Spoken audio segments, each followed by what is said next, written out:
প্রেমিকাকে নিয়ে প্রাক্তন স্ত্রীর বাড়িতে গেলেন আমির খান।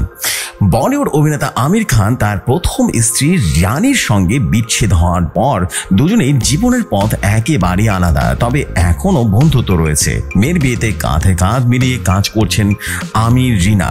এদিকে নতুন প্রেমে রয়েছেন মিস্টার পারফেকশনিস্ট। নতুন প্রেমিকাকে নিয়ে পরিবারের কারো কোনো আপত্তি নেই, সেই কথা আগে জানিয়েছে অভিনেতা। এবার প্রাক্তন স্ত্রী রিনার বাড়িতে একসঙ্গে দেখা গেছে আমির ও গৌরীর সঙ্গে ছিলেন ছেলে জুনায়েদও। ভারতীয় গণমাধ্যমের এক প্রতিবেদনে বলা হয়, সম্প্রতি পাপারাজিদের ক্যামেরা বন্দী হয়েছে সেই মুহূর্ত এবং সামাজিক যোগাযোগ মাধ্যমে ছড়িয়ে পড়া ছবিতে দেখা যায় প্রাক্তন স্ত্রী রিনার বাড়িতে একসঙ্গে দেখা যাচ্ছে আমির, গৌরীকে, সঙ্গে ছিল ছেলে জুনায়েদও। কি কারণে হঠাৎ প্রেমিকা এবং ছেলেকে নিয়ে প্রথম স্ত্রীর বাড়িতে গেছেন আমির তা এখন স্পষ্ট নয়।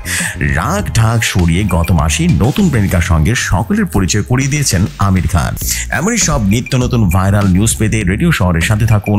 নতুন হয়ে থাকলে সাবস্ক্রাইব করবেন, আর পুরনো হয়ে থাকলে আমাদের ফেসবুক পেজে গিয়ে একবার ফলো করে আসবেন। আসসালামু আলাইকুম, ভালো থাকবেন সবাই।